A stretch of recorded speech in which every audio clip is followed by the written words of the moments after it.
Ta-da! There he is. I've changed the mood today. You look fabulous. Wow, there's lighting and everything. There's a yucca on Yeah, this side, and over this shoulder is quite a racy collage, which I'm going to try and disguise with my shoulder because it's not for the faint-hearted. I've got my beady eye out.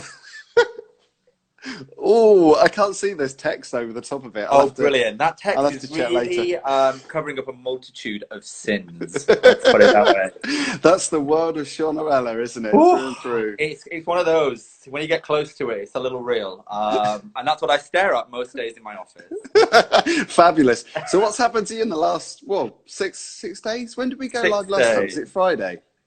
Yeah, Friday. I've moved from the sofa to this spot, Phil. That's Yeah, what 6 welcome days to have my been. I've world. actually made a cup of tea today. Wild.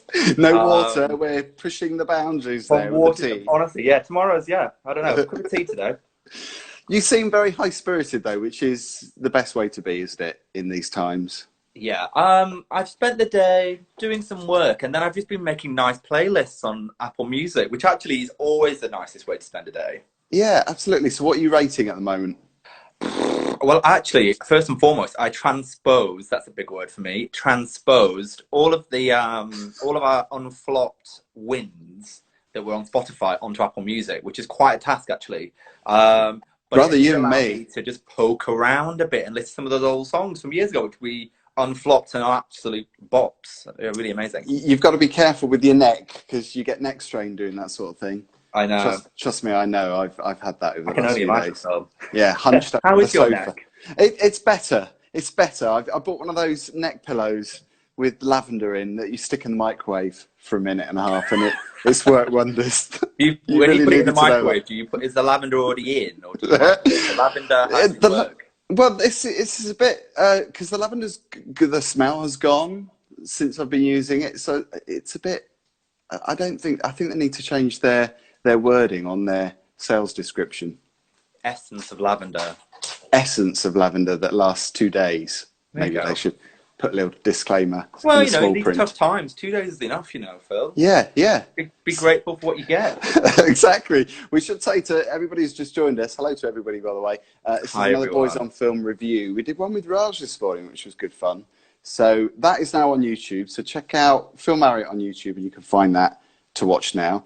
But this one is Sean from Unflopped doing a review of 2 movies. One's a documentary and one is a drama. Correct. Yeah. So hi everyone. It's nice to be back. I am in a different seat in my apartment. It's great to have you.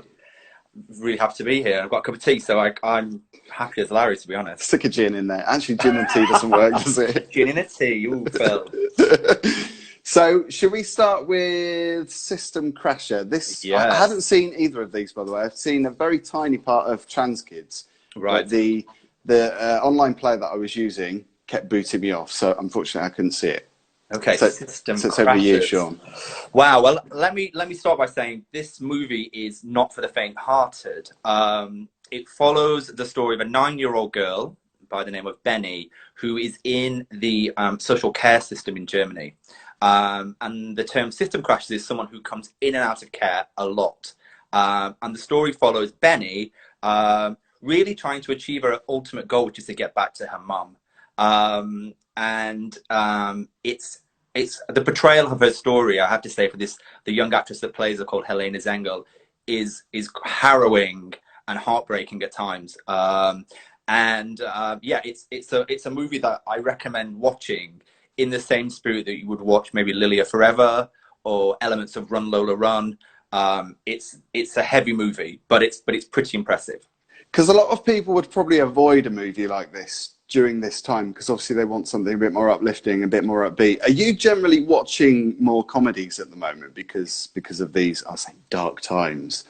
It's funny, pandemic. Actually. That's a really good question. Actually, yesterday, the short answer is no, because it really depends on my mood. And I find, and maybe other people find this in lockdown, is that my mood changes quite a lot during the course of the day. And usually mid-afternoon, I'm quite ready for something quite serious. And the froth, the rom-com froth, for me is much later in the day. It's like in the evening after like a long day. Then I'm ready for some Jennifer Aniston. But in the afternoon, you can really give it to me quite hard. I know what you mean, because I can flip from something really serious to something really ridiculous. And I think it's the same as you. I feel I have to be in the right frame of mind. And sometimes I feel that watching something dark and twisted actually makes me feel a bit better, which is bizarre, isn't it? And it's the same with music, because sometimes when I listen to really somber, dark music, it can uplift me. And I think a lot of people experience that as well. Well, yesterday I watched this German movie that's on for Flair called Rettet das Feuer, Rescue the Fire, which again is quite dark and harrowing. It's a documentary about a performance artist in Germany through the AIDS crisis, and how archivists have started to capture all this information. It's similar to like the Bishopsgate Centre in London, capturing all of this content and talking about those quite hard times and dark, harrowing times. So, in short, give me something quite meaty in the afternoon, and this certainly sits in that spectrum. System Crashers. Some very interesting characters. There's an interesting relationship between Benny, the protagonist, and the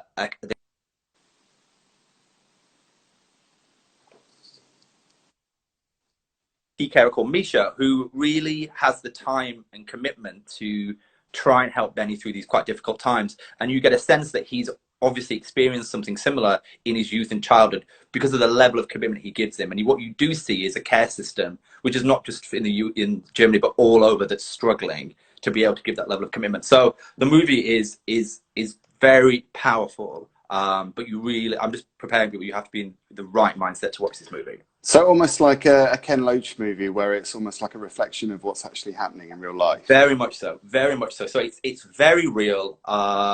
The character acting is fantastic, and as I mentioned, the young actor, 9-year-old actor, is, I think, incredible in this role. Is it uncomfortable viewing in the sense that it's a very young actress playing the role? Because I watched the trailer and her language is not, well, it ain't no Disney movie, is it? Oh, Let's face it. Of course. Is it uncomfortable viewing in the sense that because she's so young, you don't feel like you need to see it on the screen? And obviously, when they were filming it, the conditions were different, because they always are when you're filming a movie. You've got to think about young children and put their health first. Yeah, she's highly believable, and very quickly you move away from thinking here is an actor playing the role. You move into the story very quickly, and what becomes very clear is her goals and outcomes are singular and transparent, which is getting back to her mother. And there's a narrative around why she's in the care system as it is,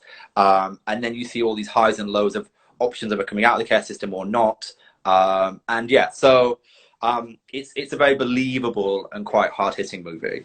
Because it rates very highly on my scale of raising of eyebrows, certainly. Children aren't always convincing either, are they, in movies? I think you have to have the good actors when they're that age. Of course. And there's a hand, you think about things that have been released recently where child actors have been actually quite dreadful, and usually come across in a very precocious manner. That's not the case here at all.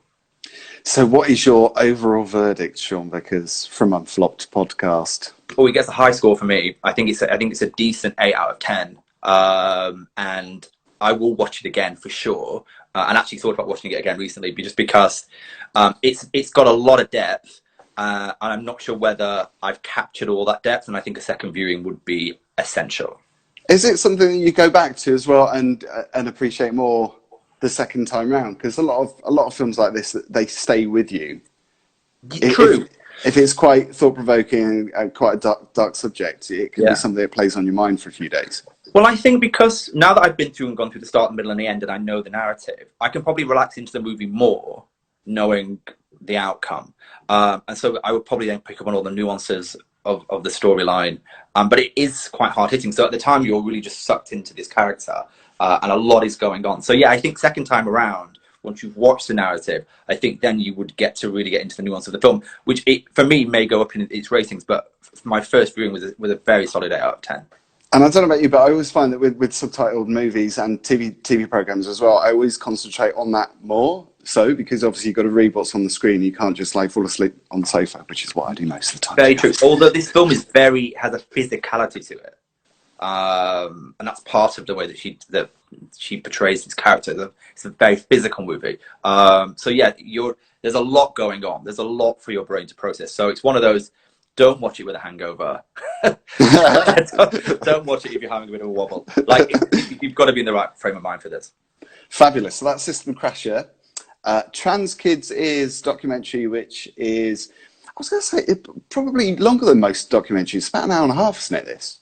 It was at the BFI Flair program. It was at in the BFI. program. Yeah, it is in the program. Yeah, it's about 90 minutes, so it's quite a meaty documentary. It's set in Israel, and it's subtitled from Hebrew, and it follows the story of 4 teenagers in Israel who have gone through or are going through a period of transition. And each one has a different story, and I think it's beautifully captured how they tell this story of each of the 4 characters.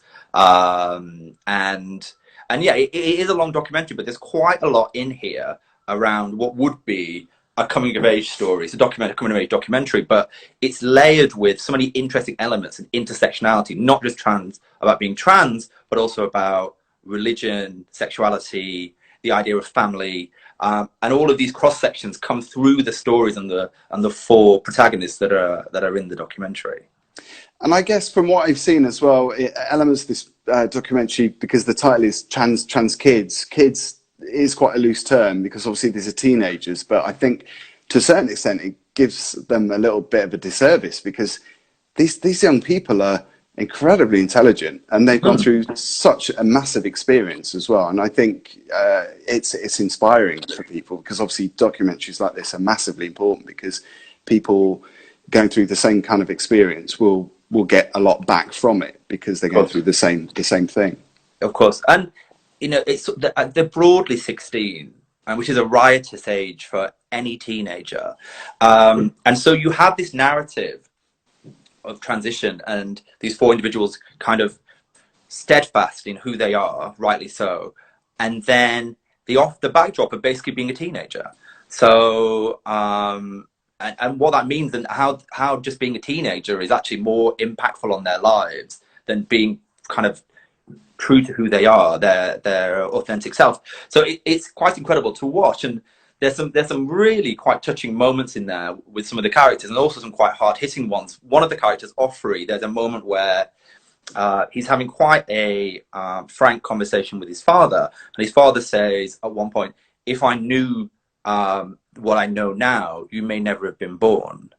And that for me, there's elements in the movie like this which are just so hard hitting, and these conversations that are happening that are just in real time. You know, it's not scripted, and so there's some very powerful moments in there, and how these families work through these conversations. So yeah, a fantastic documentary. Does it show how the family unit changes as well as they get through the experience? Because obviously it's something that's going to affect the dynamic of the family. Do you see that as the documentary goes on? So you see, certainly with one of the families, you have 3 tiers. So you have grandparents and parents and obviously siblings, and that's where you see a united front around support. There's very interesting glimpses of things like when people go to a clinic, for instance, and the doctors are describing procedures, and you often see the older members of the family, the grandparents, kind of saying, "Oh, well, what does that mean, and what's going to happen here?" And you can see the reality and the theory kind of running head on. There's a huge narrative around family and about freezing of sperm and eggs, which for the 16-year-olds, they kind of say, "Well, I couldn't give 2 hoots," and actually that story changes as the older members of the family come into play. It's absolutely critical to them. So this intersectionality of kind of family and who they are is huge. Same as well with religion. There's an interesting part where they're at a pride, and they're marching in the pride, and there's some individuals there who were basically saying down with religion because it doesn't do anyone any good. And one of the mothers then gets into an argument with the people at the pride, much to the dismay of one of the individuals who's just going, "I'm just trying to enjoy pride." And so you see this happening all the time, really, where these these big worlds collide with each other. And so it's not just about support, because in all four situations, they're within loving families, but it's the conversations that happen around them every day, which I think is absolutely compelling about this documentary. And it's obviously quite a delicate subject matter anyway, isn't it? Do you think the producers of the documentary handled that quite sensitively? Yeah, I think it's not in any way gratuitous or salacious. As I say, it's very well done. It's handled, the subject matter is handled delicately, but not to the extent that it shies away from some of the big topics or big conversations that are happening. So I think it's a really stunning documentary, and a real must watch. I think for pretty much everyone. It's really is eye opening as a piece of documentary. So that's Transkids, and that is on the player, I believe. It's on the on the player, yeah. Flair at home. Flair in at the home. Comfort of our own homes, because we don't really have much choice at the moment. That is the truth, Phil. So tell us about Unflopped. What treats do you have in store for people that haven't actually listened for the last couple of weeks for whatever reason? Well, a couple of weeks ago, we did a guest special with Bright Light. Love Rod.